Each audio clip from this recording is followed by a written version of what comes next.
Hello बच्चों, welcome to my YouTube channel physics arena. आज हम नया चैप्टर स्टार्ट करेंगे जिसका नाम है ऑल्टरनेटिंग करंट। ये सिलेबस के अकॉर्डिंग फोर्थ यूनिट का सेकंड पार्ट है। इससे पहले जो हमने पढ़ा था वो था इलेक्ट्रोमैग्नेटिक इंडक्शन और उसकी कंटिन्यूटी में आज हम डिस्कस करेंगे ऑल्टरनेटिंग करंट्स। तो बच्चों, ये इसका फर्स्ट लेक्चर है और आज हम इसका फर्स्ट टॉपिक डिस्कस करेंगे जिसका नाम है एसी जनरेटर। तो आज हम इसका वर्किंग और इसका कंस्ट्रक्शन, इसकी थ्योरी सब डिस्कस करेंगे। तो चलिए बच्चों देखते हैं एसी जनरेटर क्या होता है। एक ऐसा डिवाइस जो मैकेनिकल एनर्जी को कन्वर्ट करे इलेक्ट्रिकल एनर्जी में, उसे हम जनरेटर कहते हैं, या इसको डायनमो भी कह सकते हैं। Dynamo electric energy. ओके, अब एसी जनरेटर का प्रिंसिपल क्या है, किस सिद्धांत पे ये काम करता है? तो इसका प्रिंसिपल है it works on the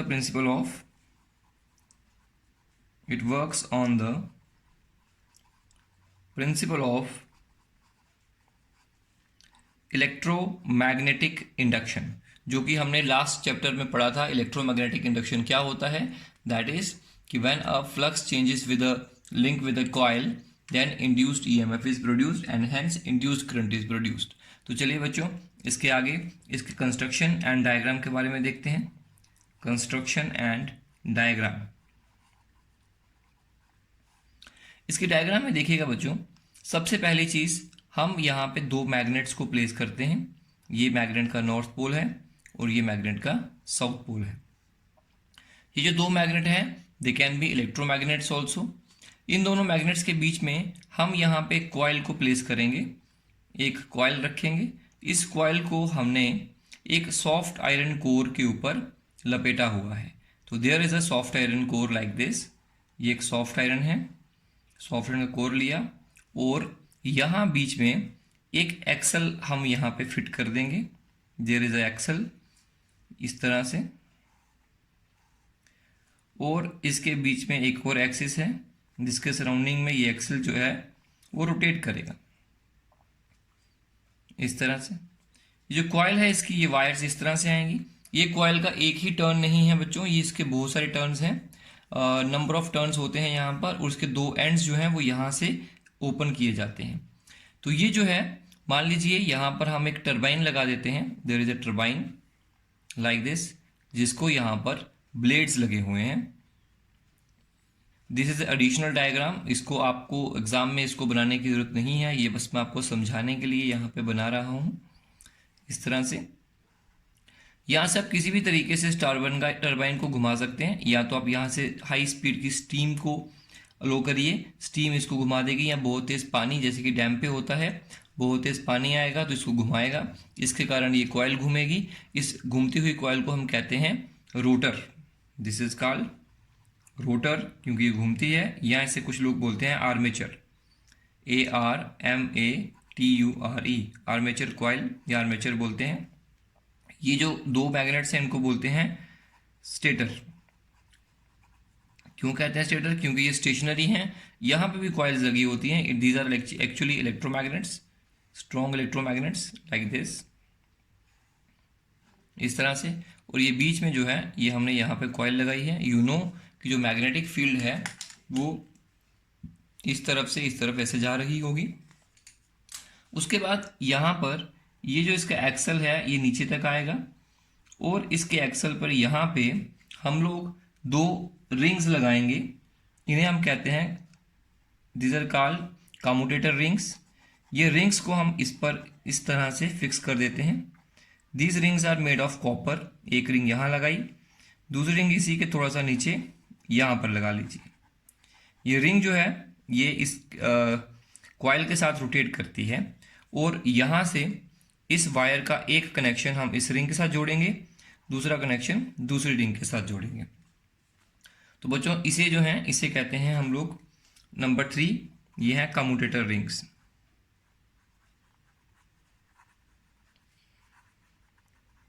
rings these are made of copper, ये हम कॉपर की बनाते हैं। और ये वायर भी कॉपर की यूज़ करते हैं। ये एक्सल लगाया, ये सॉफ्ट आयरन है, this is called soft iron, क्योंकि इसकी परमेबिलिटी ज़्यादा होती है, इसलिए इसको यूज़ करते हैं। इसके बाद यहाँ से क्या होगा कि जब ये कॉइल यहाँ पे रोटेट करेगी तो आप जानते हैं कि मैग्नेटिक फ्लक्स जो इसमें से लिंक हो रहा है वो चेंज करेगा, और जब मैग्नेटिक फ्लक्स चेंज करेगा तो इस कॉइल के अंदर करंट फ्लो करेगा। अब जब करंट फ्लो करेगा तो उसके कारण क्या होगा, यहाँ पर पोलैरिटी आ जाएगी इस तरह और इस तरह से। अब वो जो पोलैरिटी है वो किस तरह से आएगी, हम इसको आगे स्टडी करेंगे। अब यहाँ से पोलैरिटी आ गई, plus minus potential difference create हो गया। इस पोटेंशियल डिफरेंस को हमें सर्किट तक पहुंचाना है। मान लीजिए हमारे पास यहाँ पे कोई रेजिस्टेंस है R, that is called load resistance. तो उस लोड रेजिस्टेंस को हमें करंट सप्लाई करना है आर एल। तो किस तरह से करेंगे, उसके लिए एक नया अरेंजमेंट किया जाता है। यहाँ पर हम कार्बन ब्रशेस का यूज़ करेंगे। We will use carbon brushes, these are carbon brushes. और यहाँ पे इसको टच करेगा और यहाँ पे एक स्प्रिंग लगाकर इसको एक फिक्स वॉल के साथ कनेक्ट कर देंगे। अब जब ये रिंग घूमेगी तो ये कार्बन ब्रश इसके साथ अटैच रहेगा, जिसके कारण यहाँ से करंट जो होगा वो कार्बन के थ्रू आगे बढ़ पाएगा। इसी तरीके से एक कार्बन ब्रश मैं यहाँ पे भी लगा सकता हूँ। तो ये लग गया कार्बन ब्रश, ये कार्बन का बना हुआ है कार्बन ब्रश, और ये आपस में दोनों फ्रिक्शन करेंगे। फ्रिक्शन के कारण काफ़ी हीट भी प्रोड्यूस हो सकती है। उसके कारण इसी वजह से हम लोगों ने कार्बन और कॉपर को यूज़ किया है, क्योंकि कार्बन और कॉपर का जो फ्रिक्शन है वो कम होता है as compare to copper copper और कार्बन कार्बन। दैट्स वाई हमने ये कॉम्बिनेशन यूज़ किया। जब ये कॉइल रोटेट करेगी, ये कॉइल रोटेट करेगी, साथ में ये रिंग्स भी रोटेट करेंगी, लेकिन ये स्टेशनरी रहते हैं तो ये साथ में टच होकर रहेगा, जिसकी वजह से यहाँ से कनेक्शन बना रहेगा। अब यहाँ से हमने ये वायर ली और वायर को हमने इसके साथ यहाँ पे कनेक्ट किया, और एक वायर यहाँ से ली और ऐसे कनेक्ट किया। अभी आप जानते हैं यहाँ पे अगर प्लस है यहाँ पे माइनस है तो current will flow like this, और यहाँ से करंट इस तरह से फ्लो करेगा। तो as long as the coil is moving there is induced EMF, यहाँ पे इंड्यूस्ड बनी रहेगी और हमें करंट मिलता रहेगा। लेकिन इसका थोड़ा सा मैथमेटिक्स करते समय हम कुछ बातों का ध्यान रखेंगे और देखेंगे कि इसको हम ऑल्टरनेटिंग करंट क्यों कहते हैं जो यहाँ से बनता है। तो चलिए इसका थोड़ा सा वर्किंग एंड थ्योरी पार्ट करते हैं। वर्किंग मैंने आपको बता दिया कैसे कैसे होगा, थ्योरी पार्ट करते हैं।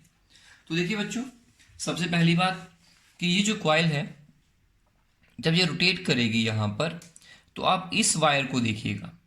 ये वायर जो है, ये वायर ऊपर की तरफ आ रही होगी, मैग्नेटिक फील्ड लाइंस इस तरह से जा रही हैं और ये वायर ऊपर को आ रही है। और जब भी कोई वायर किसी मैग्नेटिक फील्ड को काटती है, क्योंकि यहाँ से ऊपर आएगी तो उसको काटेगी, जैसे साग काटते हैं वैसे काटेगी, और इसके अंदर क्या होगा, इसके अंदर एक इंड्यूस्ड ईएमएफ बनेगी। मोशनल ईएमएफ का कॉन्सेप्ट मैंने आपको समझाया था, और वो किस तरह से बनती है मैंने आपको बताया था कि अगर इसके अंदर चार्जेस हैं, इलेक्ट्रॉन्स होंगे, वो इलेक्ट्रॉन पे फोर्स लगेगा। फोर्स किस तरह से लगेगा, तो मैंने आपको फॉर्मूला दिया था एक, F equal to Q V cross B, velocity cross magnetic. तो वेलोसिटी ऊपर को है, मैग्नेटिक फील्ड बाहर को है, तो आप यहाँ पे स्क्रू रूल लगा के आप बता सकते हैं कि चार्जेस पे फोर्स कहाँ लगेगी। तो बच्चों अगर V ऊपर को होगा, मैग्नेटिक फील्ड इधर को होगी, तो V क्रॉस B ऊपर की तरफ होगा डायरेक्शन। आप राइट हैंड रूल से निकाल सकते हैं इसको। लेकिन इलेक्ट्रॉन्स पे फोर्स कहाँ लगेगी, नीचे को, पॉजिटिव पे ऊपर को लगेगी। तो इलेक्ट्रॉन्स पे नीचे को फोर्स लगी तो यहाँ पर इलेक्ट्रॉन्स आके एकमुलेट हो जाएंगे। जब ये ऊपर को आएगी तो यहाँ पर नेगेटिव चार्ज क्रिएट हो जाएगा। अब उसी समय पर जब ये ऊपर को आ रही थी तो ये वायर नीचे को जा रही थी।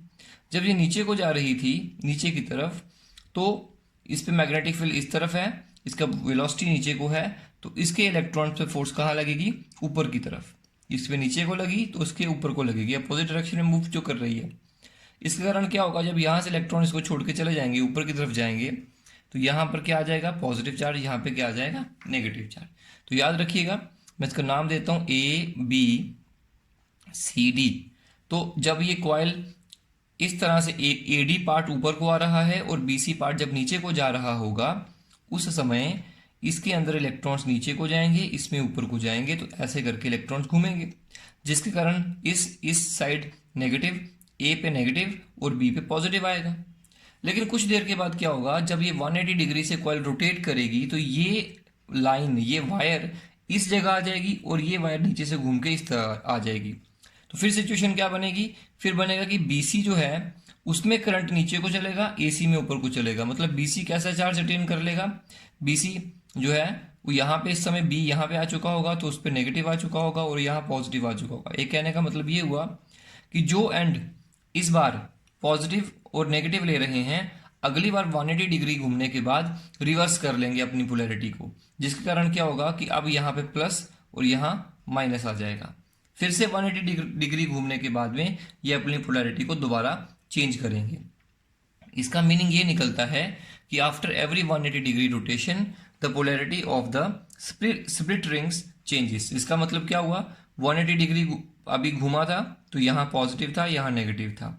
180 डिग्री घूमने के बाद दोबारा यहाँ नेगेटिव, यहाँ पॉजिटिव आ गया, फिर यहाँ पॉजिटिव, यहाँ नेगेटिव, फिर यहाँ नेगेटिव, यहाँ पॉजिटिव, फिर यहाँ पॉजिटिव, यहाँ नेगेटिव। तो इस तरह से पोलैरिटी जो है वो दोनों एंड्स के ऊपर बार बार बदलती रहेगी, जिसके कारण क्या होगा कि जो इलेक्ट्रॉन्स यहाँ पे होंगे, मान लीजिए यहाँ पे प्लस था शुरू में, यहाँ माइनस था, तो इलेक्ट्रॉन जो है वो ऊपर को जा रहा था। बिल्कुल थोड़ी ही देर के बाद जैसे ही ये कॉइल घूमी 180 डिग्री से, तो यहाँ माइनस हो गया, यहाँ प्लस हो गया। अब इलेक्ट्रॉन को वापस आना पड़ेगा, ऊपर जा रहा था वापस आना पड़ेगा, तो वो नीचे को वापस आने लगेगा। अभी यहाँ पहुंचा ही था, पोलैरिटी पीछे दोबारा बदल गई, जिसके कारण वो वापस यहाँ से यहाँ जाएगा, और जैसे ही आगे पहुंचेगा तो यहाँ से दोबारा पोलैरिटी बदल गई, वापस आएगा। तो एक तरह से पीछे से बार बार पोलैरिटी बदल रही है EMF का, जिसके कारण क्या हो रहा है, जिसके कारण इलेक्ट्रॉन जो है वो कभी पीछे को जा रहा है, कभी आगे को, कभी पीछे को, कभी आगे को। तो ये जो इलेक्ट्रॉन है ये to and fro motion execute करेंगे। इसी तरह से जितने भी यहाँ पर इलेक्ट्रॉन्स हैं इस वायर में, इस रेजिस्टेंस में, सारे के सारे एक डायरेक्शन में नहीं होके चलेंगे, इनकी डायरेक्शन जो है वो बार बार बदलती रहेगी। कभी ये आगे को आएंगे, कभी ये पीछे को जाएंगे। Means they will be doing to and fro motion और सिंपल हार्मोनिक मोशन। तो इस तरह से चलते रहेंगे। पूरा फ्लो नहीं होगा एक डायरेक्शन में, जैसे कि DC में होता था। क्यों? क्योंकि वहां पर प्लस माइनस सेम रहता था। वहां पे क्या था कि मान लीजिए ये रेजिस्टेंस है, ये बैटरी लगाया, तो this will always remain positive, this will always remain negative. तो जो चार्जेस हैं वो एक ही डायरेक्शन में हमेशा फ्लो करते हैं, क्योंकि पोलैरिटी पीछे से नहीं बदलती है। लेकिन यहाँ पे बार बार पोलैरिटी के बदलने से करंट की डायरेक्शन बार बार चेंज हो रही है, और इसी तरह के करंट को हम कहते हैं ऑल्टरनेटिंग करंट। तो एक चीज़ मैं अभी आपको मैथमेटिक्स बताता हूँ, उसके बाद हम फिर से इस बात को पे आएंगे। तो देखिए, मान लीजिए ये जो कॉइल है ये इस समय किसी एंगल थीटा पे यहाँ पे इंक्लाइन है, तो कॉइल का जो सरफेस है वो मैग्नेटिक फील्ड की डायरेक्शन के साथ एंगल थीटा बना रहा है। तो आप जानते हैं, और इसके घूमने की जो स्पीड है वो ओमेगा है। तो हम जानते हैं कि जो ओमेगा होता है एंगुलर स्पीड, वो होती है angle upon time, that is theta equal to omega into T. इसके बाद दूसरी चीज़, जब ये कॉइल घूमेगी तो फ्लक्स कितना चेंज करेगा, तो magnetic flux link with the coil, magnetic flux linked with the coil, that is phi equal to NBA। ये आएगा मैग्नेटिक फ्लक्स, और साथ में लिखेंगे cos थीटा। तो NBA cos is the magnetic flux, and you know here theta equal to omega t, that's why I will write like this also, and n is the number of turns of the coil, B is the magnetic field present here, A is the area of the coil, and theta is omega t। Now what is change in flux? तो change in flux क्या आएगा, या ऐसा लिखेंगे rate of change of flux, या फिर induced EMF हम निकाल सकते हैं by Faraday second law, by Faraday's second law. Induced EMF produce in the coil that is equal to minus D phi by D T, that is equal to minus D upon D T phi, that is NBA cos omega t, that is equal to NBA is constant, you know, तो यहाँ से minus NBA और cos omega t की differentiation होती है minus sine omega t, तो ये plus हो गया, और यहाँ आएगा sine omega t into omega, बाद में एंगल का भी होगा बाई चेन रूल।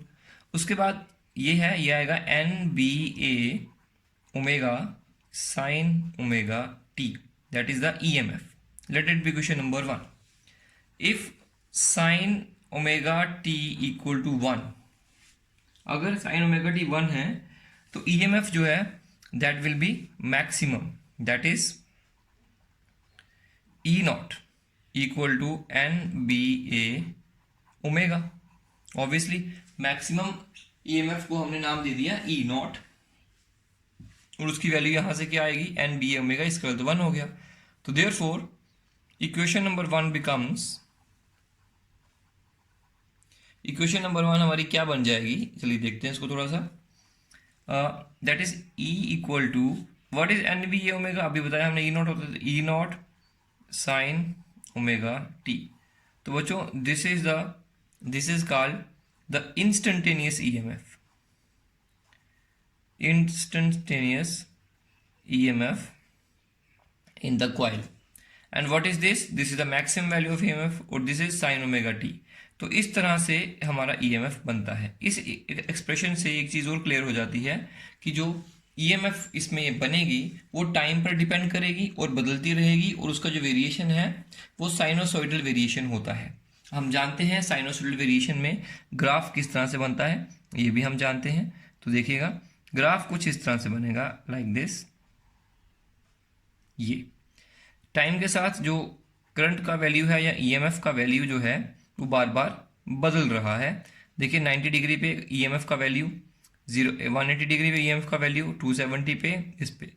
इसका मतलब है ईएमएफ में यहाँ प्लस है यहाँ माइनस है। इसका मतलब ये हुआ कि 180 डिग्री के बाद पोलैरिटी बदल गई, डायरेक्शन अपोजिट हो गई, तो नीचे को क्या आएगा, माइनस ई, उल्टी ईएमएफ होगी। और ईएमएफ का वैल्यू देखिए लगातार चेंज हो रहा है, जैसे कि साइन वैल्यू का वैल्यू वेरिएशन चेंज करती है, लगातार बदल रहा है। तो हम लिखेंगे यहाँ पर करंट जो यहाँ पर प्रोड्यूस हुआ दैट चेंजेस कंटिन्यूसली, पहला पॉइंट। दूसरा पॉइंट, 180 डिग्री के बाद ईएमएफ की डायरेक्शन खुद ही बदल जाती है, फिर दोबारा 180 डिग्री के बाद ईएमएफ की डायरेक्शन खुद ही बदल जाएगी। तो हर 180 डिग्री के बाद डायरेक्शन रिवर्स हो रही है। इसका मतलब क्या हुआ, direction of current changes periodically. तो जिस करंट में ये दो क्वालिटीज हों उसे हम ऑल्टरनेटिंग करंट कह सकते हैं। मतलब पहली क्वालिटी करंट लगातार बदलता रहता है, दूसरी करंट का वैल्यू या डायरेक्शन थोड़ी थोड़ी देर के बाद एक फिक्स टाइम के बाद रिवर्स हो जाता है। तो ऐसे वाले करंट को कहते हैं ऑल्टरनेटिंग करंट। और इसी तरह से जो ईएमएफ यहाँ से मिली उसका हमारे पास ये एक्सप्रेशन आता है। एक तरह से हम इन बातों को और भी डिटेल में समझ सकते हैं। देखिए जब एंगल 0 डिग्री था तब साइन 0 डिग्री 0 है, तो ईएमएफ 0 थी, मतलब कॉइल का और मैग्नेटिक फील्ड का एंगल। फिर जब एंगल 90 डिग्री हुआ तो ईएमएफ हो गई E naught, why sine 90 degree 1 होता है, E equal to E naught हो गया। फिर जब 180 डिग्री हुआ तो ईएमएफ का वैल्यू आया साइन 0। फिर जब 270 एंगल हुआ, अब ये एंगल क्या हो रहा है, ये कॉइल जब रोटेट कर रही है, मैं तब के एंगल बता रहा हूँ। तो अभी 90 डिग्री से घूमी थी, फिर 180 से, फिर 270 से, और यहाँ पे आएगा EMF minus E naught sine 270 minus 1 होता है। तो उसके बाद 360 डिग्री से घूमेगी जब, तो ईएमएफ दोबारा 0 हो गई। उसके बाद 450 डिग्री दोबारा घूमी तो ई नॉट हो गई वैल्यू। उसके बाद 540 घूमी तो that is again E equal to 0, और 630 घूमी उसके बाद EMF equal to -1 and so on. अब देखिए ईएमएफ का वैल्यू देखो बार बार रिपीट हो रहा है, 0 मैक्सिमम लेकिन अपोजिट डायरेक्शन में, 0 मैक्सिमम लेकिन अपोजिट डायरेक्शन में। तो देखिए इस तरह से, तो आगे भी ऐसे ही होगा। तो ये एक साइकिल जब एक बार ये कॉइल घूमेगी तो वो 4 वैल्यूज अटेन करेगी ईएमएफ के। पहले 0, मान लो ये 5 वोल्ट है, पहले 0 वोल्ट, फिर 5 वोल्ट, फिर 0 वोल्ट, फिर -5, फिर 0, फिर 5, फिर 0, फिर -5। मतलब पहले वोल्ट 0 थी, पहले पोटेंशियल डिफरेंस 0 था, 90 डिग्री से घूमी, वोल्टेज हो गई 5 वोल्ट सीधी डायरेक्शन में। फिर दोबारा 90 डिग्री से घूमा तो कॉइल में हो गया 0 वोल्ट, फिर घूमा तो अपोजिट डायरेक्शन में 5 वोल्ट आ गए, फिर 0, फिर 5, फिर 0, फिर 5 एंड सो ऑन। ऐसे ही चलता जाएगा, मतलब लगातार ईएमएफ चेंज कर रही है, और जैसे ईएमएफ चेंज करेगी वैसे ही सर्किट में करंट चेंज करेगा। तो कुछ इस तरह का करंट जो है वो हमें ऑल्टरनेटिंग एसी जनरेटर से मिलता है। तो एक तरह से ऐसे समझ सकते हैं 0 वोल्ट प्लस ई माइनस ई। तो एक तरह से हमारी जो वैल्यूज़ हैं, जैसे कॉइल घूम रही है, ईएमएफ की जो वैल्यूज़ हैं वो इस तरह से बदल रही हैं, 0 maximum 0 minimum, 0 maximum 0 minimum, 0 maximum 0 minimum, like this. तो E value of EMF is oscillating between plus E and minus E. मान लो इसका वैल्यू 5 वोल्ट है, इसका वैल्यू भी 5 वोल्ट है, -5 है, लेकिन 0 वोल्ट है। तो देखिए 0 5 0 -5 0 5 0 -5 0 5, तो लगातार ये बदलती रहती है। जो हमारे यहाँ डैम्स हैं इंडिया में, इंडिया के अंदर जितने भी डैम्स हैं या जितने भी पावर स्टेशंस हैं, सबके जो जनरेटर्स हैं उनको, उनकी जो रोटेशन है वो 50 साइकिल्स पर सेकेंड की स्पीड से करवाई जाती है। मतलब फ्रीक्वेंसी कितनी रखी गई घूमने की, 50 हर्ट्ज। अब अगर 50 एक साइकिल में ईएमएफ 2 बार 0 हो रहा है और 2 बार मैक्सिमम हो रहा है, तो सोचिए 50 साइकिल्स पर सेकेंड, इतनी ज़्यादा फ्रीक्वेंसी पे ईएमएफ जो है वो कितनी बार चेंज होगी। तो ऑब्वियसली अगर एक सेकेंड में 2 बार या एक साइकिल में 2 बार मैक्सिमम 2 बार 0, तो 150 साइकिल्स में 100 टाइम्स 0 और 100 टाइम्स मैक्सिमम। मतलब एक बल्ब जो कि एसी पे चल रहा है वो एक सेकेंड में 100 बार जगेगा और 100 बार बुझेगा। इतना तेज उसका फ्लक्चुएशन होता है, और इसी वजह से इतना तेज है, इसलिए हमें वो सिर्फ जगा हुआ दिखता है, बंद हुआ नहीं दिखता। तो इस तरह से ये जो ऑल्टरनेटिंग करंट है इसका इस तरह का करेक्टर देखा जाता है। अभी जो फाइनली हमने कंक्लूड किया वो ये किया कि ऑल्टरनेटिंग करंट जो है वो किस तरह से बदलता है। तो देखिए कुछ इस तरह से ये बदलता है, लाइक दिस। ये आ गया प्लस ई, ये आ गया माइनस ई, ये आ गया 0। तो इस तरह से लगातार वैल्यू टाइम के साथ बदलती रहती है, और करंट भी इसी तरह से बदलता है। तो अभी हमने बताया कि किसी भी समय पर ईएमएफ का जो वैल्यू है वो लिखा जा सकता है E naught sine omega T. तो this is the value of induced EMF. और अगर आप इसको रेजिस्टेंस से डिवाइड करें तो you will get I equal to I naught sine omega t, क्योंकि आप जानते हैं current is directly proportional to EMF या पोटेंशियल डिफरेंस V। तो जैसे जैसे V बदलेगा वैसे वैसे I भी चेंज होगा। लेकिन अगर इसमें बार बार वोल्टेज बदल रही है, हमारे घर में भी यही एसी आता है, हमारे घर में या कोई भी ऑफिस में या कहीं पर भी जो हमारे हाउस होल्ड में इलेक्ट्रिसिटी यूज़ होती है, जो ट्रांसमिशन लाइन के थ्रू डैम से आती हैं, वो ऑल्टरनेटिंग करंट होता है। ऑल्टरनेटिंग करंट में ईएमएफ का वैल्यू लगातार चेंज करता है। लेकिन जैसे हम घर पे कहते हैं कि हमारे घर में 220 वोल्ट एसी आ रहा है, तो वो इनमें से कौन सा वैल्यू होता है ये पता करेंगे। दूसरी बात, सबसे हाईएस्ट वैल्यू जो ईएमएफ की होती है उसे कहा जाता है E naught, that is called peak value of AC. AC का पीक वैल्यू उसे कहा जाता है। तो चलिए आगे बढ़ते हैं। तो सबसे पहले हमें समझना पड़ेगा कि आरएमएस वैल्यू ऑफ करंट क्या होता है। आरएमएस वैल्यू ऑफ करंट क्या है। आरएमएस भी बोल सकते हैं या इफेक्टिव वैल्यू भी कह सकते हैं या वर्चुअल वैल्यू भी कह सकते हैं करंट की। ये समझेंगे कि आरएमएस वैल्यू या वर्चुअल वैल्यू क्या होती है करंट की। अब बच्चों ऐसा था कि हमारा करंट जो है एसी करंट वो बार बार बदलता है, तो हम चाहते हैं कि उसका किसी के साथ कंपैरिजन करके उसको एक फिक्स वैल्यू दिया जाए। अब कंपैरिजन करने के लिए एक कॉन्सेप्ट हमने बनाया। तो देखिए, तो चलिए मान लेते हैं हमारे पास एक वायर है और इस वायर से हम एक एसी करंट पास करवाते हैं, और ये एसी करंट हमने टी टाइम के लिए पास करवाया। इसका रेजिस्टेंस आर है और इसने कुछ हीट प्रोड्यूस की। आप जानते हैं वायर में जब करंट फ्लो करेगा तो उसका एक इफेक्ट होता है उस करंट का, that is known as heat. तो हीट प्रोड्यूस होगी। अब अगर हम ये जानना चाहें कि इस वायर में से डीसी करंट का कितना वैल्यू पास करवाया जाए, कितना करंट पास करवाया जाए सेम टाइम के लिए और सेम रेजिस्टेंस में से, कि वो उतनी ही हीट प्रोड्यूस करे जितना इस एसी करंट ने किया है, तो उस डीसी की वैल्यू को आरएमएस वैल्यू कहेंगे एसी की।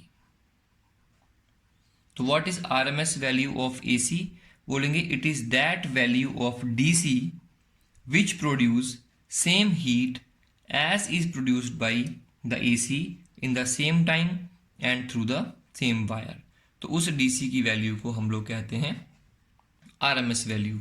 अब आरएमएस वैल्यू एक फिक्स वैल्यू होती है। हाँ, आरएमएस वैल्यू को हम इफेक्टिव वैल्यू क्यों कहते हैं, अब आपको समझ में आया होगा, क्योंकि हीट का कॉन्सेप्ट है, इसके इफेक्ट को देखा जाता है, दैट्स वाई इफेक्टिव वैल्यू। अब देखिए इफेक्टिव वैल्यू और पीक वैल्यू में क्या रिलेशन है। रिलेशन बिटवीन इफेक्टिव वैल्यू या RMS value and peak value of AC. तो कोई एसी है, उसका पीक वैल्यू ई नॉट है या करंट का वैल्यू आई नॉट है, तो दोनों में रिलेशन क्या है, तो कहेंगे I R M S equal to 1/√2 times I naught. तो ये रिलेशन है इन दोनों के बीच का, इसको हम डिराइव कर सकते हैं, बुक्स में दिया हुआ है बहुत बार, तो हम इसको डायरेक्ट रिलेशन को याद रखेंगे कि R M S current equal to 1/√2 into I naught.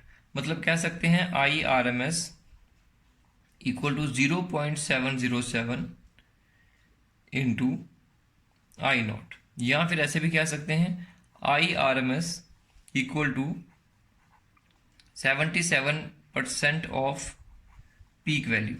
तो एक तरह से कोई भी एसी है, अगर उसका पीक वैल्यू कुछ भी है, मान लो 10 एम्पेयर है, तो उसका जो आर एम एस वैल्यू होगा वो 70 या 7.07 एम्पेयर होगा। मतलब अगर किसी में से 10 एम्पेयर वाली पीक वैल्यू को करंट को पास करवाएं किसी वायर में से, और वो जितनी हीट प्रोड्यूस करेगी जितने टाइम में, उतनी ही हीट 7 एम्पेयर का डीसी करंट, कांस्टेंट करंट भी प्रोड्यूस करेगा। तो हम कहेंगे कि ये 7 एम्पेयर जो है वो इस एसी का आरएमएस वैल्यू है। इसे हम आरएमएस वैल्यू इस तरह से डिफाइन करते हैं।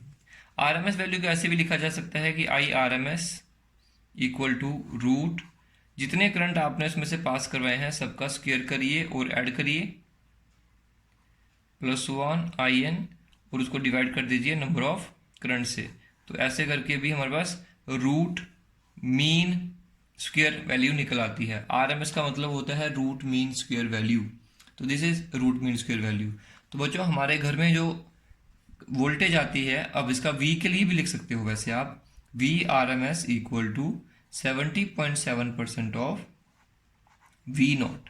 अब हमारे घर में जो ईएमएफ है, जो पोटेंशियल डिफरेंस होता है एसी का, वो होता है 220 वोल्ट।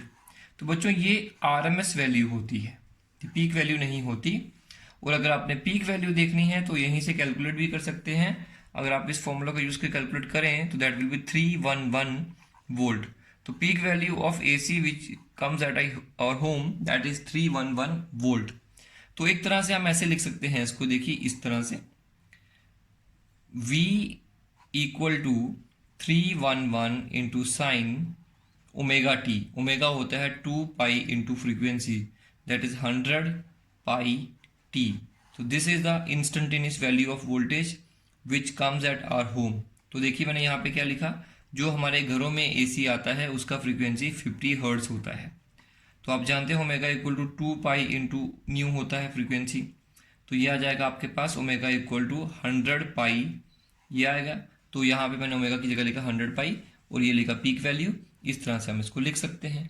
तो this is all about RMS value and AC generator.